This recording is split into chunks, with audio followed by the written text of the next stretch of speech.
ایک صحابی قرآن پاک کی تلاوت کر رہے تھے، ان کے قریب ہی کچھ گھوڑے موجود تھے اور ان کے گھوڑوں کے ساتھ ہی ایک چھوٹا بچہ بیٹھا ہوا تھا، اور انہوں نے دیکھا جب قرآن پاک کی تلاوت کرتے کرتے آسمان کی طرف دیکھا تو بادل جو ہے وہ آہستہ آہستہ نیچے آتے جا رہے تھے، یہاں تک کہ وہ گھوڑوں تک بادل پہنچ گئے اور قریب نیچے آ گئے۔ تو اس میں سے انہوں نے دیکھا کہ بادلوں کے اندر بجلی سی روشنی سی چمک رہی ہے بہت تیزی سے، اور گھوڑوں نے ہلنا شروع کر دیا۔ ان صحابی نے سوچا کہ اگر میں نے تلاوت مزید پڑھتا گیا تو تلاوت کرتا گیا تو میں یہ گھوڑے جو ہیں اگر مزید یہ ڈر کے جو ہے وہ بچے کو نقصان نہ پہنچا دیں۔ تو آپ نے اس طرح سوچا، اور صبح جب ہوئی تو یہ سارا واقعہ نبی پاک صلی اللہ علیہ وآلہ وسلم کی بارگاہ میں پیش کیا کہ یا رسول اللہ صلی اللہ علیہ وآلہ وسلم، میں قرآن پاک پڑھ رہا تھا اور بادل آہستہ آہستہ نیچے آئے، گھوڑوں کے قریب آ گئے، اس میں سے روشنی اور بجلی کی طرح کچھ چمک رہا تھا۔ تو میں نے یہ سوچا کہ اگر میں نے جو قرآن پاک کی تلاوت جو ہے میں نے اس کو فوراً جو ہے میں نے روک دیا کہ یہ نہ ہو کہ وہ گھوڑے جو ہے نا گھبرا جائیں اور بچے کو نقصان نہ پہنچا دیں۔ تو نبی پاک صلی اللہ علیہ وآلہ وسلم نے ارشاد فرمایا، اگر آپ قرآن پاک کی تلاوت کو جاری رکھتے پڑھتے جاتے تو ان بادلوں کے اندر سے فرشتوں نے نکلنا تھا، اس میں بادلوں میں فرشتے موجود تھے، نکل کے ان فرشتوں نے تو آپ سے مصافحہ کرنا تھا کہ آپ اتنے خوبصورت طریقے سے قرآن پاک کی تلاوت کر رہے تھے، اور اس پورے قرآن پاک کی تلاوت کو اللہ کے فرشتے خود سن رہے تھے اور آہستہ آہستہ اس کو سننے کے لیے نیچے آ گئے، اور اگر آپ اس کو جاری رکھتے تو یہ فرشتے بادلوں سے نکل کے آپ سے مصافحہ کرتے۔ تو لوگوں، یہاں تک نبی پاک صلی اللہ علیہ وآلہ وسلم نے ارشاد فرمایا کہ قرآن پاک کی تلاوت کیا کرو، کیونکہ قرآن پاک کی تلاوت کرنے والوں کو قرآن پاک قیامت کے دن اللہ تعالیٰ سے اس کی سفارش کرے گا کہ اے اللہ، اس نے قرآن کا حق ادا کر دیا، سو تو اس کو جنت میں بھیج دے۔ تو اللہ تعالیٰ قرآن پاک کی سفارش کو قبول فرمائے گا اور اللہ کریم اس کو جنت میں بھیج دے گا جو قرآن پاک کی تلاوت اپنی زندگی میں کرتا ہوگا۔ تو قرآن پاک کی تلاوت کیا کریں، اور جو لوگ بالکل لاپرواہی کرتے ہیں، قرآن کو پڑھتے ہی نہیں ہیں، قرآن کو سیکھتے نہیں ہیں، قرآن کے مطابق اپنی زندگی گزارنے کی کوشش بھی نہیں کرتے، تو قیامت کے دن قرآن پاک ان کی شکایت کرے گا کہ اے میرے پروردگار اللہ، اس نے قرآن کا حق ادا نہیں کیا، سو تو اس کو دوزخ میں بھیج دے۔ تو اللہ تعالیٰ اس کی یہ سفارش کو بھی قبول کرے گا اور اس کو اللہ تعالیٰ دوزخ میں بھیج دے گا۔ تو لوگوں، ٹائم بڑا کم ہے اور زندگی کا پتہ نہیں کس وقت ہم لوگوں کی روح قبض ہو جائے، اس کے بعد ہم سے حساب کتاب لیا جائے گا۔ اور اگر کوئی شخص قرآن پاک کی تلاوت کرتا ہوگا محبت سے اللہ تعالیٰ کی رضا کی خاطر اور اس کو سیکھنے کی خاطر، تو قبر میں اگر اس کو کسی قسم کا بھی مرنے کے بعد عذاب اگر ہونے لگے گا تو قرآن پاک سر کی جانب سے نکل کے اس فرشتے کو روکے گا کہ یہ مجھے پڑھتا تھا، یہ اس قرآن کو پڑھتا تھا، اس کو عذاب نہ دو، یعنی کہ عذاب والے فرشتے کو روکے گا، آگے آ کے دیوار بن جائے گا، آپ کو عذاب نہیں ہونے دے گا۔ تو آپ لوگ قرآن پڑھا کریں، قرآن کی بڑی فضیلت ہے، قرآن پاک کا ایک ایک حروف جو ہے 10 نیکیاں اس کی ملتی ہیں، چہرہ اللہ نور سے روشن کر دیتا ہے۔ اور نبی پاک صلی اللہ علیہ وآلہ وسلم نے یہ بھی ارشاد فرمایا، جس نے قرآن اور سنت پہ عمل کیا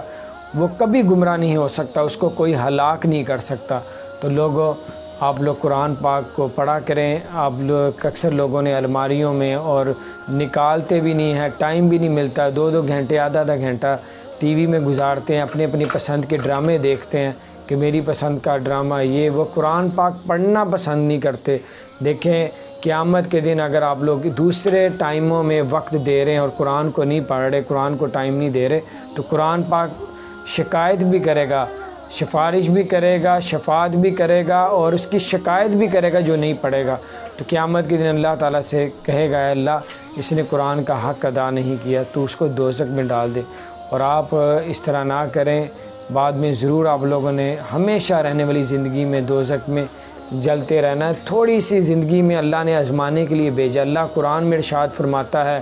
کہ میں نے زندگی اور موت کو اس لیے پیدا کیا تاکہ تمہاری آزمائش کر سکیں کہ تم میں کون اچھے کام کرتا ہے۔ لوگوں، دنیا کے پیچھے اپنی آخرت کو برباد نہ کریں۔ جو ہمیشہ رہنے والی زندگی، یہ تو عارضی زندگی ہے، چند سال، چند مہینے، چند گھنٹے جینا ہے، اس کے بعد ہم نے ہمیشہ رہنے والی زندگی میں داخل ہو جانا ہے۔ اس کو آپ لوگ وہاں پہ جو ہمیشہ رہنا ہے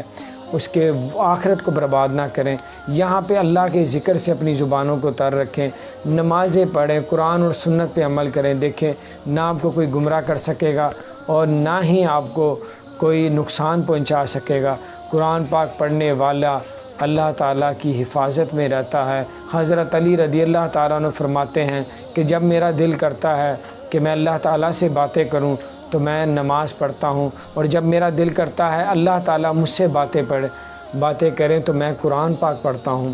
دیکھیں، اس کی بڑی فضیلت ہے، بڑی برکت ہے، اور قرآن پاک کے بارے میں تو بہت زیادہ اس کی حدیث مبارک ہے۔ آپ صلی اللہ علیہ وآلہ وسلم جب معراج پہ گئے تو آپ صلی اللہ علیہ وآلہ وسلم نے جنت پہ ایک صحابی کی جو ہے آواز سنی کہ قرآن پاک کی تلاوت کی آواز پوری جنت میں گونج رہی ہے۔ اور جب حضرت محمد صلی اللہ علیہ وآلہ وسلم نے جبرائیل علیہ السلام سے پوچھا،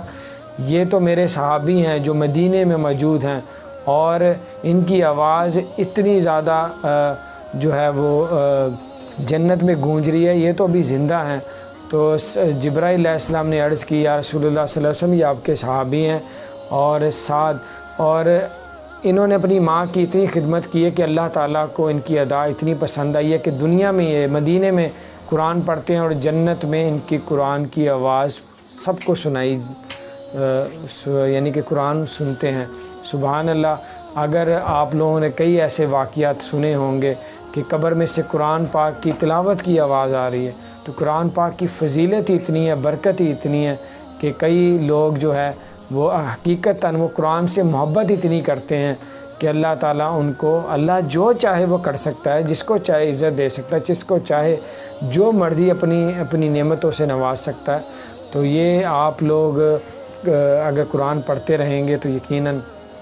اللہ آپ کو کامیاب کرے گا۔ شیطان مردود سے جو ہے آپ کو گمراہ نہیں کر سکے گا، اور اللہ تعالیٰ آپ کو دنیا میں بھی عزت عطا فرمائے گا اور آخرت میں بھی۔ اور آپ کو سب سے بڑی بات یہ بتاؤں، قرآن پاک کے اندر اللہ تعالیٰ نے 700 مرتبہ حکم، سب سے زیادہ حکم جو ہے جو انسانوں کو عمل کرنے کے لیے کہا ہے، ایک تو غور و فکر کے لیے، اور دوسرا سب سے زیادہ حکم جو دیا ہے عمل کرنے کے لیے وہ نماز کا کہا ہے کہ اللہ تعالیٰ قرآن میں ارشاد فرماتا ہے، نماز اور صبر سے مجھ سے مدد مانگو۔ اگر آپ نماز پڑھیں گے، صبر کریں گے، اللہ آپ کی مدد بھی کرے گا۔ اور 700 مرتبہ اللہ تعالیٰ نے آپ کو، ہم سب کو، مسلمانوں کو، تمام لوگوں کو اللہ تعالیٰ نے حکم دیا کہ نماز پڑھو، نماز قائم کرو، نماز پڑھو، نماز قائم کرو۔ جتنا دیکھیں، ایک مرتبہ بھی اللہ حکم دیتا تو ہم پہ نماز فرض ہوتی، 700 مرتبہ اس لیے حکم دیا کہ نماز کی معافی ہرگز نہیں ہے، اور قیامت کے دن اللہ تعالیٰ پہلا سوال بھی نماز کا کرے گا۔ اور نبی پاک صلی اللہ علیہ وآلہ وسلم نے تو یہاں تک فرمایا ہے، بہت سے لوگ دعویٰ کرتے ہیں، کروڑوں لوگ، اربوں لوگ، کہ ہم نبی پاک صلی اللہ علیہ وآلہ وسلم سے اپنی جان سے بھر کر محبت کرتے ہیں۔ الحمدللہ کرتے ہوں گے، لیکن آقا کی، جس سے آپ اتنی محبت اتنے ہمارے پیارے نبی صلی اللہ علیہ وسلم سے اتنی زیادہ آپ محبت کرتے ہیں، الحمدللہ ہم سب کرتے ہیں، تو آقا صلی اللہ علیہ وآلہ وسلم کا حکم بھی ہم سب کو ماننا چاہیے کہ ہم اتنی محبت بھی کرتے ہیں، دعویٰ بھی کرتے ہیں، اور ان کے حکم کو نہ مانیں تو پھر یہ تو صرف زبان تک ہے، عمل تو نہیں ہے نا اس میں، محبت میں۔ تو اگر آپ محبت کرتے ہیں، الحمدللہ کرتے ہیں، سب کرتے ہیں، اللہ کا شکر ہے، تو آپ لوگ نماز پڑھا کریں، کیونکہ نبی پاک صلی اللہ علیہ وآلہ وسلم نے ارشاد فرمایا، نماز میری آنکھوں کی ٹھنڈک ہے، نماز دین کا ستون ہے، نماز جنت کی کنجی ہے، نماز مومن کی معراج ہے۔ آپ صلی اللہ علیہ وآلہ وسلم نے ارشاد فرمایا، مومن اور کفر کے درمیان نماز کا فرق ہے، جس نے نماز چھوڑی وہ کفر میں چلا گیا۔ لوگوں نماز پڑھیں، نماز پڑھنے والوں کو جو ہے ان کی روح آرام سے قبض ہوتی ہے، اور نماز پڑھنے والے کی قبر میں نرمی سے حساب کتاب لیا جاتا ہے۔ اور جو 5 وقت کا نمازی ہوتا ہے اس کے لیے سب سے بڑا انعام کیا ہوگا، آپ سنیں گے آپ کا دل خوش ہو جائے گا۔ 5 وقت کا نمازی جو اللہ تعالیٰ کی خاطر